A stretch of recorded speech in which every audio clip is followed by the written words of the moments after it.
Welcome to Catholic Radio 102.7 FM WICX. I'm your host, Dick Patten, for Faith Speaks today. And with me, I'm pleased to have as my guest, Nick Monroe. Now, Nick is a lay Catholic missionary, and he is with the East Africa Charitable Project Fund. And Nick has quite a story to tell because he recently went over to East Africa, and he's going to explain a little bit about why he went there. And I guess he has made several trips back and forth. And Nick, welcome to Faith Speaks.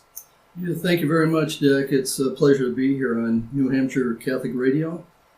I have made 3 trips to Africa, East Africa, and that started in the year 2011, went back again in 2013, and again this last year, went there for about 10 weeks.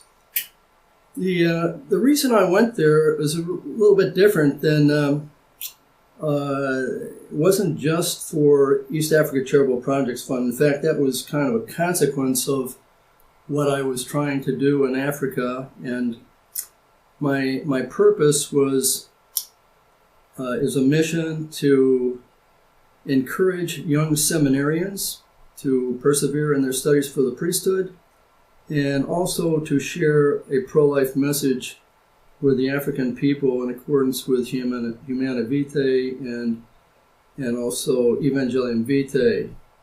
So what happened is, after my second trip, which was in 2013, I came back to the United States with the idea that I really needed to help a number of projects which I observed in Africa. And again, this is East Africa, and at that time, the only 2 countries I had visited were Kenya and Uganda. The reason I felt I had to help these projects is that it was amazing how everywhere I went in East Africa, I found the people so generous. In fact, giving me things like gifts and being so kind in many ways. And then I also recognized that there were a number of projects that needed assistance. So I came back after that trip, 2013, and immediately I began to raise funds. And that was for 7 projects that I recognized in those 2 countries. How did you happen to pick out Kenya and Uganda, Nick, of all those countries in Africa? Are those the most Catholic populated ones, or I noticed the Pope just went there to Uganda and Kenya, and I guess I was wondering, is it when you first went there, was it, I hate to say scary, but you hear so much of that continent and some of the cleansing of the different tribes or the nationalities or whatever, and did you ever feel for once that maybe your life could be in danger over there in that country? Or are they, I mean, what language do they speak? Is it English, French, or what are they? Well, let me try to answer your question. The reason I went to those 2 countries was not that there was anything special about either one of them. In fact, I knew very little about Kenya or Uganda. But it all started when I met a priest from Uganda who was the chaplain at Magdalen College, now Northeast Catholic College. Oh, really? Yeah. Okay. His name is Father Robert Tumikwaze, and he currently is a pastor and a chaplain up in Maine now. But we became very good friends. And one day, Father Robert asked me to if I wouldn't be interested in coming to his country, which was Uganda. Mm-hmm. His family lived in Western Uganda, with the purpose of, being kind of a tourist and enjoying a vacation. Sure. I said to him that would be very nice, but if I went, I would like to be able to be helpful in some way. Sure. Okay. That led to more discussions, and how could I be helpful? It initially was that I've always had a great admiration for the priesthood, read many books, never been a seminarian, but I wondered if it might be possible and it would be helpful, if I spoke to young seminarians about the priesthood from the standpoint of a layperson, from a layman's perspective, Okay. to encourage them in their pursuit of the priesthood. Father Robert thought that was a very good idea. I prepared a script. I showed it to him. Coincidentally, that same summer, I ran into another priest from this time, also from Western Uganda. Oh, really? They hadn't known each other, No. but there were two Ugandan priests. Seems almost providential. Yes. So this other priest was a diocesan priest in a town called Fort Portal, and I mentioned the same thing to him, and he said he'd like to see my script, my outline of my presentation, and both he and Father Robert agreed that it would be a good idea. Before I left, before I finished preparations, Father Robert said, well, I think you ought to also talk about pro-life issues because you've been involved in the pro-life, pro-life movement for a long time, and I had been. So I said, sure, I'd be glad to do that. He thought there was a great need for that. So that first trip in 2011, it lasted 4 weeks, started in the 1st of June, and it was primarily to do just that, to encourage young seminarians and also to share a message about pro-life issues, especially concerning Africa. That led to the idea that maybe I could come back in 2013, and Sure. I had some encouragement. So in 2013, I went back again, and each time I went back, there was more emphasis on the pro-life aspect. Sure. The reason being is there's only so many seminaries that I could visit, and there were a lot of universities, colleges, nursing schools, and other organizations that both priests thought would be a good idea if I shared the message with them about pro-life issues. That's how it all began. You asked me the question about, what language do they speak? In Uganda, they have basically 40 different dialects. Oh, my goodness.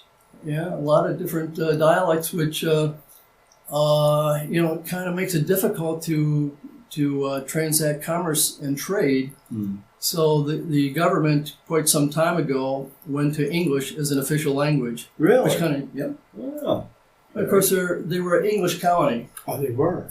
Okay. Kenya and Uganda were English colonies.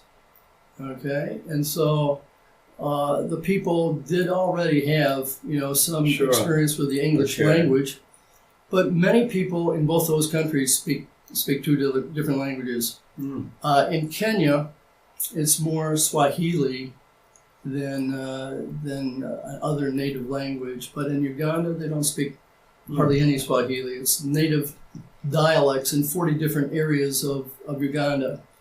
So that was a little bit different than my last trip when I visited Tanzania and Rwanda, because in Rwanda, Tanzania was an English colony, so they speak English and their native language, which is Swahili. Yeah. But in Rwanda, they had an advantage. They had one native language called Kinyarwanda that everybody spoke, but also Rwanda is a French colony, or excuse me, I should say a Belgium colony. It was colonized by Belgium. Wasn't that known as Rhodesia? What country I was think that? you're thinking of maybe I may be wrong about this too, but that's another East African country. But no, they've had the same name as far as I know. Okay. But so the people in Rwanda speak two languages, both French and their native language.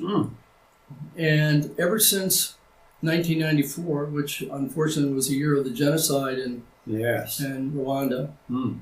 Ever since that time, the people there have been speaking more and more English, and English is being encouraged by the government in schools. So you find many people in Rwanda actually speaking 3 languages. My goodness. Let's see, what else did you ask me? You asked me about, did I ever feel threatened? Any danger? Yeah. You know, Dick, people have asked me that before, and just a little anecdote. On my second trip in 2013, you may recall there was a bombing in Nairobi, Westgate Shopping Plaza or something like that in Nairobi. And that happened about 2 weeks before I arrived in Kenya, in Nairobi. And my wife sent me an email saying, "Do you know what's going on in Kenya?" I said, "Yes." And she said, "Well, you know, there's some danger there." And I told her I wasn't terribly concerned. I always felt very safe traveling with That's good. the people. There were always Catholic priests that Sure. I traveled with. Yeah. And they're also they are very protective. And I found that out, especially in this last trip, because when I wasn't with the priest who was my host, I was always assigned to a seminarian or another priest who would be kind of like my guide. Yeah. So I actually felt safer than I would in some places in our country. You know, I really had no fear at all. Boy, that's good. That's good. I guess I've taken you a little bit away from the East Africa thing, but it's good to know because there's a little bit of history there. And so, in your visits to these countries, what do you find that they need? So when you come back here, I assume when you come back to the States, you try to collect different things to take back over there, or what is your purpose? I mean, do they have a lot of children that need books, or how is their food over there, or do they need Catholic teaching? I mean, how do their masses differ from ours? Do they have basically the same type of mass? Well, we're in Advent now. They must be in Advent too, and then their mass is really the same as ours. A little more ceremony. The Africans in almost every country that I went to, maybe except for Rwanda, they often have young girls who dance during the offertory. Okay. They often play drums at different times during the Mass. Sure. During the consecration, the lifting of the host, they clap. Okay. Like 3 times. Huh. And then the same thing with the precious blood. They clap very reverently, but as though it were bells. Okay. But the Mass, of course, it's often in a foreign language. Oftentimes in those countries, if you want to go to an English-speaking Mass, there will be an English-speaking Mass on a Sunday, but there may be 3 or 4 Masses in their native language and then 1 English Mass, but you can always find an English Mass. It's not really a problem. But as far as the things that they need, I didn't go there as I explained. My purpose was not to do charitable work. Sure. It was a pro-life mission and the priesthood. That was really the mission. Sure. So what happened is, going there, that was the East Africa charitable projects. Those charitable projects were a consequence of my visit, beginning in 2013. I saw the need, and in this case, I saw particular needs. And you ask, yes, what do the people need over there? They need a lot of things. And of course, even our government can't provide everything that they need, or the big NGOs. So what I felt impelled to do when I came back was to help, at least at the kind of the grassroots level, help the poor, the needy, the underprivileged, the sick, in any way I could. Sure. And that included a pro-life aspect, because I met 2 pro-life organizations over there. They don't get any funding from our government or any other Western nation or organization, But they are pro-life, very pro-life nations, all of them Sure. in East Africa. Mm. But they don't have the resources. And they don't, of course, have resources, I mean, both materials, computers, printing machines in order to disseminate pro-life literature. They don't have transportation in many cases. If they want to go to a conference, or even if they want to go to Radio Maria and broadcast a pro-life message, they have to get there somehow by transport. So they need a lot of different things. And I came back with the idea that I should try to help 7 different projects, which included orphans, many orphans. 3 organizations help specifically orphan children who are orphaned because of HIV or AIDS. Their parents died, and so they're now orphans. And in addition to that, there was other organizations, as I mentioned, 2 pro-life organizations. Another organization that helps to protect mothers and children from malaria with providing mosquito nets, and also to counsel them concerning HIV and AIDS, strictly according to the teachings of the Catholic Church. So there were a number of different, it's almost like a mosaic, I mean, different types of needs. And came back with the idea that I needed to help in whatever way I could. And so then I started raising funds after that second trip in 2013. Interesting. It was a very interesting experience. Oh my God, I can well imagine.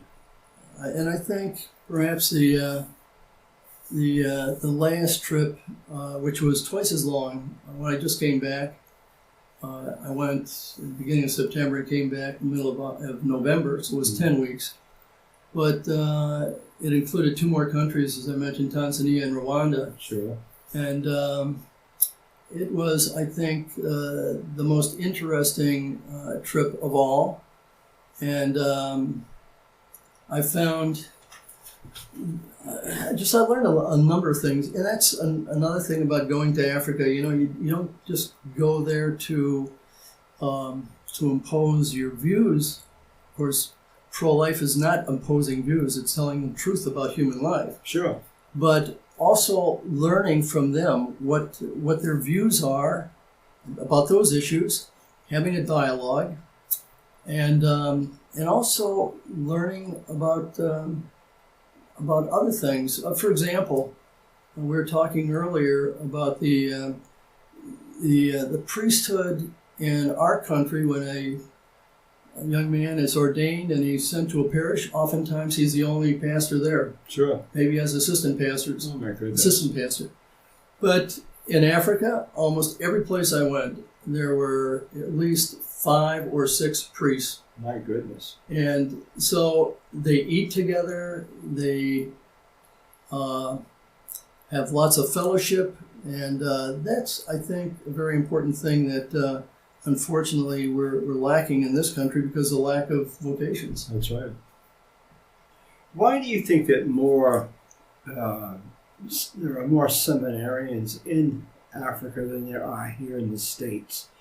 Is it because of their religion being very strong? Is it because they're not used to so much going on in their lives? Like here, maybe there are other obstacles or things that might take the interest of someone, but over there is not that much going on. But I mean, I'm just curious because we seem to have a lot of Catholic religion come. They say Africa, I think, is one of the fastest growing Catholic countries in the world. It's true. Africa has more converts, more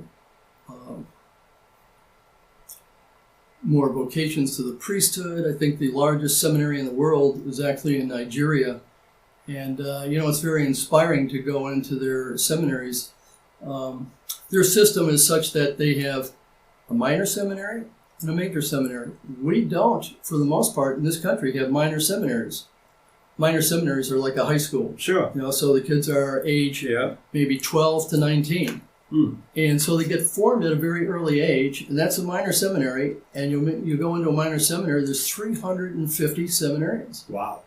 And it's very exciting to see that much enthusiasm for the priesthood.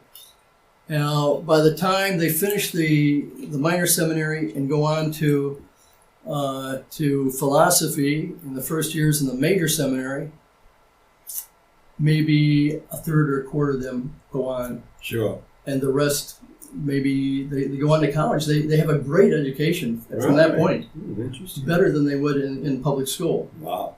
But still, when you go to a major seminary, and a major seminary often has two different schools, School of Philosophy and School of Theology, each 4 years.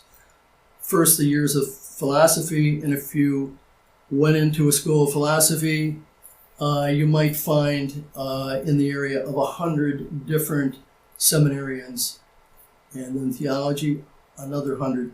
Very little dropout between the first 4 years and the next 4 years. Wow, that's good. But why, you asked a very good question, why are there more seminarians in Africa? I suppose there could be a number of reasons, but I can give you my thoughts. Okay. Africa is all of Africa has for a long time been pretty rural and pretty poor, and they still are. Sure. But only in recent years have they become really accustomed to the Western culture, and they're getting a lot of that through the newspaper and the media, television, computers, and everything. The Western countries are hurting for vocations in Europe and in the United States. And I know that Pope John Paul II, I think Pope Benedict both talked about the effect of secularism. So secularism is a problem in our country because it takes priests, young men, away from even considering the priesthood. And in Africa, it's been slower coming to Africa, but it is now a big threat.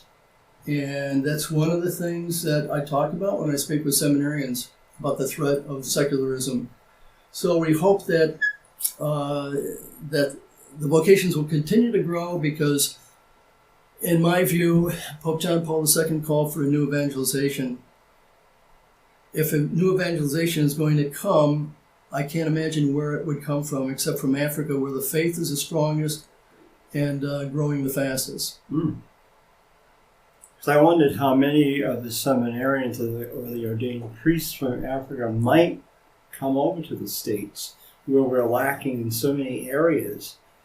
Is there a possibility that we could entice some of them to come here and be active with our people?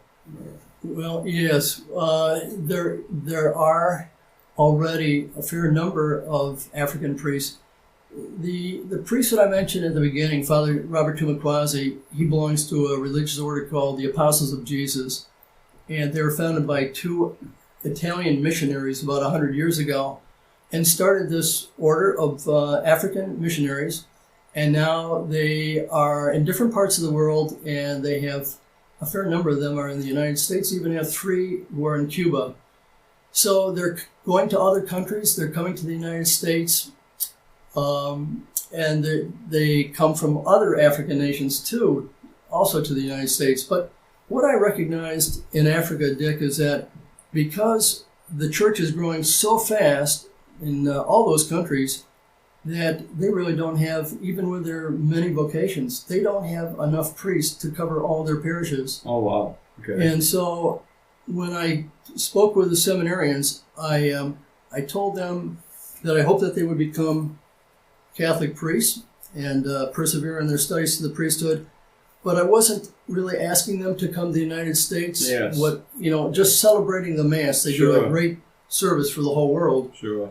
If their bishop agrees that they have a mission to the United States, that's wonderful, and we welcome them. Yeah, that's good. I just find myself hearing you speak. It gives me kind of like a different view now of what the church in Africa may be, because when you think of all the unrest going on in the world, and especially that continent, because of the poor, you hear about there's so much poor people there, the diseases there, the sickness and the HIV and all that. But listening to you speak, it sounds like they really are doing better than I would have imagined. That the church seems to be growing, and these seminarians seem to be very dedicated in their faith. I think they are, Dick, and you see this not just in the seminarians, but the individual lay person. If you go to a morning mass, and I remember one place it was 6 o'clock in the morning, way out in the country in a rural area, and these these African women walking sometimes with bare feet, 2 or 3 or 5 miles to get the mass. And not filling the church, but, a large number of parishioners on a daily mass early in the morning, and it's not easy for them to get there. So the faith is very strong. I do worry about one thing, and I think the bishops in Africa also worry about it, because when the young men go through the priesthood, they have a very strong screening process. They want to be sure that the young men aren't becoming priests for the wrong reasons. They're not becoming priests so that they can have an easier life, because most priests over there, they almost, unless there's a lot that don't have cars, that have to walk through very difficult mountain terrains and so forth to get to their parishes. But in the larger cities, you'll find that the priests have a car, a computer, a decent place to live, and they have a fairly high standard of living compared to the average person. So that is, I think, a threat. Sure. Well, we're coming to a close of Faith Speaks, and I've been talking with Nick Monroe he's a lay Catholic missionary from the East Africa Charitable Project Fund, and he has been talking to us about his experiences over in East Africa, Kenya, and Rwanda. And hopefully we'll have you come back and visit us some more and listen to what's going on even up to date. Now, when are you going back there? That you'll have to ask my wife. We haven't decided for sure. Well, good. Well, good luck to you. And it's a great tribute to see you dedicating your life to the Catholic religion and going over there and helping to educate the seminarians and spread the gospel over there. Well, it's a great pleasure and joy for me. I only wish I had begun a long time ago. Well, I'm Dick Patten, and this is Faith Speaks on Catholic Radio, WICX 102.7 FM radio. And we'll look forward to seeing you soon, talking with you here on Faith Speaks.